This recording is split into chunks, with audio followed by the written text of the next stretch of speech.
Since I've had this job of working on finding happiness, I'm finding happiness everywhere. And I'm certainly finding happiness here with you this evening, and many of you, we've shared some happy times together. And here it is, the beginning of a new year.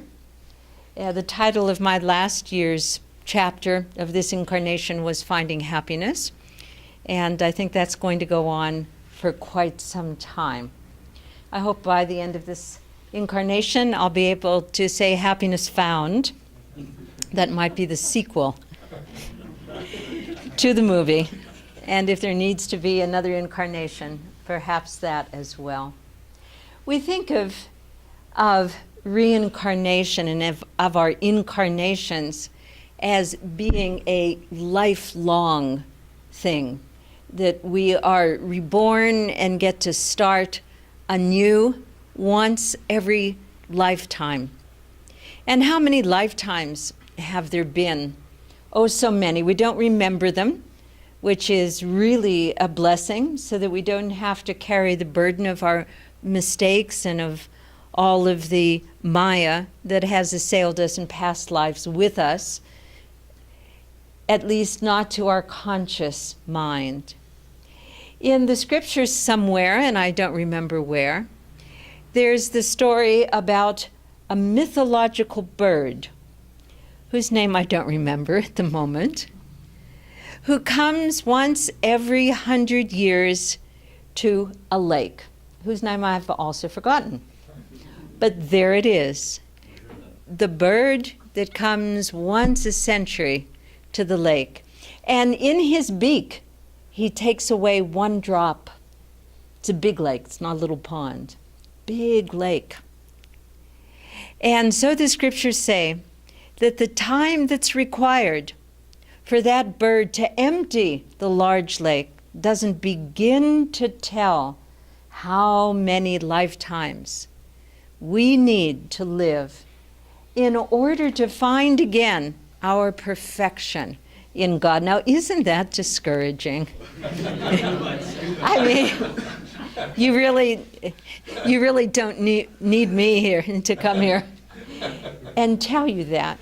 But it's discouraging, I think, only if we believe that reincarnation is an incarnational affair, and it doesn't need to be that. Lahiri Mahashaya said, we begin a new incarnation with every breath. He didn't even say every year. Here we're talking about the year, and we get a chance to have a new start, which we do. But do we need to wait until the end of life to start anew? Do we need to wait until the beginning of a new year to start anew? We don't. If we choose to start anew every day, every moment, every breath. Because in fact, we are new every moment. Science also tells us that every cell in our body, within a period of 7 years, some sooner and some later, will be replaced. So that on the cellular level, at least once every 7 years, we're totally new. And that the cells that have been in our body go on and become part of even distant stars and stellar systems, and the cells that are in our body now, who knows where they have been. We're sharing them together even as we breathe in and out right now. So physiologically, we are becoming new every moment. And yet we get up every day and look at the mirror, and who do we find there? The same person we found the day before, except perhaps a little older, a little grayer, with some more wrinkles and so forth. But we think it's the same person. Swami tells a story of a woman who came to talk to him, and actually all she did was talk to him. She really never gave him any chance at all. to respond to her. Well, he was perfectly happy just to listen. And she went on and on about this terrible accident that she had had and the spinal injury and the operation that she had and how much pain and suffering she was going through. And finally, when she took a breath and there was a momentary pause, he said to her, "Well, how long ago was that?" She said, 25 years ago. She was still carrying it, with her, the pain and the suffering. Well, we don't need to do that, because every opportunity we have, and there are many, every breath, and especially for those who practice Kriya or will soon be practicing it, every breath gives us a chance to start a new incarnation. And every one of us, when we wake up in the morning, we have the chance to start again. But we need to ask ourselves some questions. Are we going to pick up the old self that we left the night before and put that on again? There's the story of, I'm probably not going to get this right, and afterwards you can all tell me where I've gone wrong, of the tradition that bathing in the Ganges will purify us from all of our sins. And probably not only the Ganges, but I'm sure that's said of the Yamuna and the Nalanda and all of the other so many holy rivers of India. And so people go down into the river and they leave their clothes and go in and purify themselves. And it says that Mara, the devil, is there on the riverbank. And that what he does is enter into the clothes. Because yes, bathing in the holy river, which is really inside of ourselves, the holy Ganges, the holy Jordan, all of the holy rivers are the nadis, especially Sushumna Nadi in our body. When we bathe in our meditation, when we bathe in the holy rivers, when we bathe in the holy name, Guru Nam, we are purified. But then we come out of the river and we put the clothes on, and there's Mara, there's the delusion, there, and we put it on again. We put on the old identity. And that can happen from lifetime to lifetime, even though we get a new start. So how can we, at the outset of this year, it's not even 48 hours old, how can we make the most of this opportunity? The year 2014, how can it become a momentous year for us? Master said, and in these past days I've quoted him many times, and I never tire of thinking of this, I hope you never tire of hearing it, that the minutes are more important than the years. Jayaji was saying that we've shared together over 4 decades on the spiritual path of Kriya Yoga and our lifetime with Ananda Sangha. And yet, it's not the decades, it's the minutes. Yogananda used to say, it's not how long we meditate, it's not how long we've been doing our spiritual practices, it's not time that releases us, it's intensity. It's intensity of devotion, intensity of effort, intensity of the energy and the awareness we can bring to this moment, because there only is this moment. We live, as the scriptures tell us, as the great masters tell us, in the eternal now. And it is in the eternal now that we can be free, that we can take that very next step towards our freedom, towards overcoming our ego identity with this little body, with this little life, with this little role that we are enacting on the stage of this incarnation. For some of us here in this room, the stage of this incarnation has moved from country to country. Many of us, these days especially, travel around the world. So we see how possible it is to change.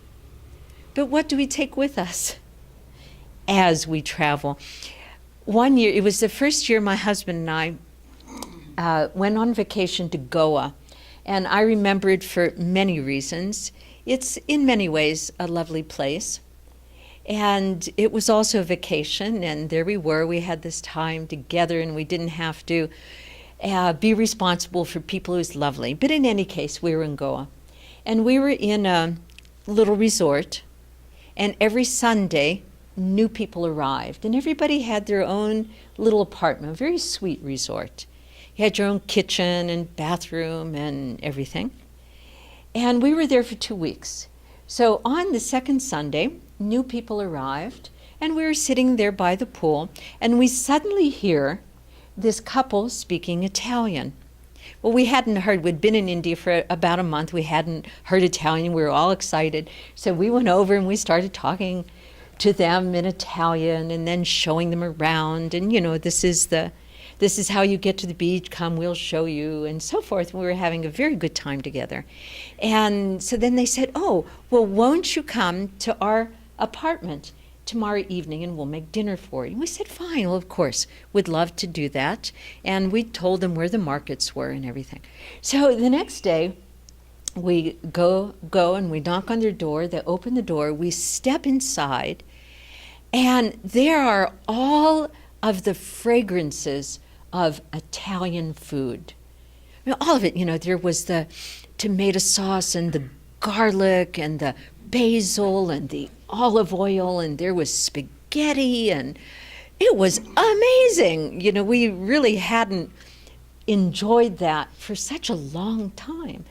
And I said to them, well, this is really amazing, because I'd been coming to Italy for many years. This was back then. This was like 15 years ago. And I've never found these things here in Italy. You know, how could you possibly have found all these ingredients? So they said, come here. And they opened the door to their bedroom, and they had a little suitcase on one bed, and they had their clothes in it. Then they had this huge suitcase, and they had everything from Italy. They had spaghetti, and they had 2 liters of olive oil, and, you know, they had the sauce, and they had it all. And I thought, isn't this amazing? And isn't this just like all of us? We carry it with us. You know, we just carry what we're used to, no matter where we go. And, you know, they had an opportunity to enjoy wonderful Indian food, but they were going to keep eating their Italian food because that's what they were used to. And we're used to so much. And this year can be just like last year, and just like last incarnation, and just like the tens of thousands, unless we make it new. And we need to make it new every day. And how can we do that? Well, I'd like to give you a few suggestions. Master said, bring to every moment everything you are, everything you have, all of your energy, all of your attention, all of your creativity and your commitment. Don't waste time. So often we bring to whatever we're doing, whether it's cooking a meal or going to the office or meeting somebody who we know or going on vacation, how much of ourselves do we bring to it? Usually not very much. We have a habit of bringing less than everything. Just think about concentration. I was just, yeah, I was just at a place right here across the street, and I was having a pedicure. Strange, but I knew you were all going to be touching my feet tonight, so I thought, well, I might as well have clean feet, just out of respect. So there's a justification, isn't there? Justification for vanity. But there I was, and I was thinking, something's going to happen that's going to be an inspiration for me this year, and it did. So there I was, and there were these 3 women who were working there, and one of them was working on my feet. And another one of them, okay, was always interrupting her and distracting her, bringing over the telephone and showing her something and everything. And I thought, well, I wonder how long this is going to go on and whether I'm going to say anything about this, And others say, well, it's not my business, this is it. Until she picked up this little knife, where she was cutting away something. So she had a knife in her, it was just a little tiny little thing, and it had a sharp edge, wasn't a real knife. But anyway, there, she had it in her hand, and this other woman came over and was showing her something on the telephone. And I said, this is it, she's got a knife in her hand, she's just not. So I said, excuse me, to the other, I said, excuse me, she's busy, okay? From that moment on, that woman gave all of her attention to what she was doing. Before then, she didn't. She just let herself be distracted by who was walking in and what was on the radio and whether the telephone was ringing and what the other people were saying. And aren't we like this? There are so many distractions, and yet every moment is calling us to give it 100%. Because when we do, then we receive 100% of what life has to offer us in that moment. And life is abundant. Life is Lakshmi, giving us all the time. All of her abundance, the Divine Mother, is showering gifts upon us without end, and we're distracted. And as I said, there's so many toys these days. We have too much opportunity to be wasting time. Whether it's the television, whether it's the telephone, the iPad, the iPod, the whatever it is, the gossiping. We walked in there, and one of the first things they did was offer a magazine. Do you want a magazine? I said, no, I don't want a magazine. I want to enjoy, this. I want to enjoy this experience. I have lots to do right here, in this next half hour. I want to be present. But how present are we? Not as much as we can be. I really think that if we could be totally present every moment of our lives, we wouldn't need to be like the bird and come back, every century. We wouldn't need to have all of those future incarnations if we could be totally present now. And when we are, things change, things improve. When we aren't, they stay the same. Some people stay the same. They come into this life. Do you ever see sometimes very young children look very old? It could be because they're old souls, or that they're just, they're bringing the suitcase with the spaghetti.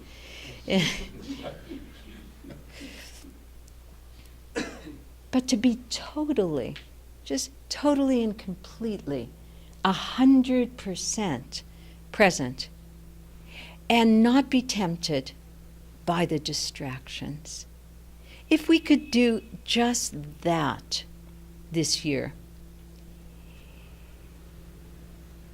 Lahiri Mahashaya said, all time is wasted that is not spent in seeking God.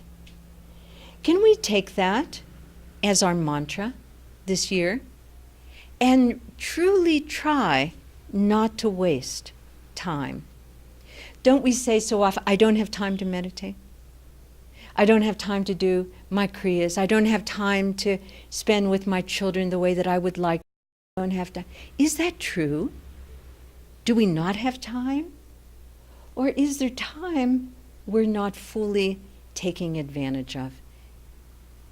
Let's look for those, I'll call them those bridge moments, between one activity and another, or those dead moments.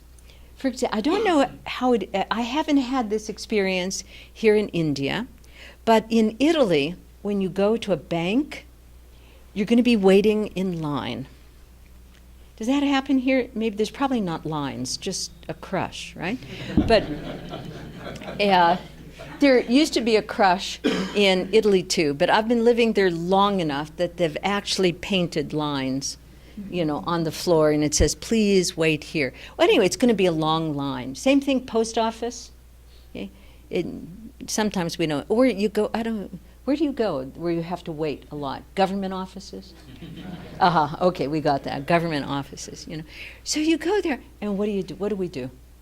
We're waiting in line, Are we going to spend those 15 minutes having awful thoughts about those clerks? How could they possibly take so long and be so stupid? And where did they get them? And, how could they, they must be the nephew of the, and just, we could really get a lot of bad karma, just standing in line 15 minutes looking at all the clerks, trying to get them, to hurry up. Or what could we do with those 15 minutes? There's so much we could do. How about japa? Just remembering God's name and repeating, as Swami told us. This was a time very early on, at the beginning of Ananda, and he would come sometimes to India and spend some time, and then come back. And we were always worried that he was going to stay here and wouldn't come back. But he came back. He always came back. And one time he told us about this sadhu that he met. And he said, the sadhu was just blissful. In fact, he took a photograph, and I still remember it. I can see photograph of that sadhu, just big smile and shining, and just showing bliss and light. And Swami said that he tried to engage him in conversation, where you're from, what ashram do you belong to, who's your guru? And the sadhu only said one thing. No matter what Swami said to him, the sadhu said, Om Guru, Om Guru. That's all he said. You probably think that's all he probably ever said and ever thought. The practice of japa, just remembering God, those bridge moments when we're going from one place to another, or when we're standing still. Master says, whenever you have a moment when you can concentrate, practice a little meditation, or even do a few kriyas. He said, whenever I go to the bank, I think, here's an opportunity, I'm going to do a few kriyas. And I do, just standing there, all these people around me, just do it. Why not? You know how many kriyas it takes for all those lifetimes, and how many kriyas can we get in, when we have our half hour or hour of meditation. But making every moment count, giving everything to every moment. As Lahiri Mahashaya said, everything in the future will improve when we're making a spiritual effort now. So let's remember these few things. The minutes are more important than the years. All time is wasted that is not dedicated to seeking God. And we can do this. We can live this year minute by minute, giving it everything, using it to make a spiritual effort now. And when we do, the future will take care of itself. Everything will improve when we're making a spiritual effort in this eternal moment. And I'm afraid my eternal moment stretched out a little too much.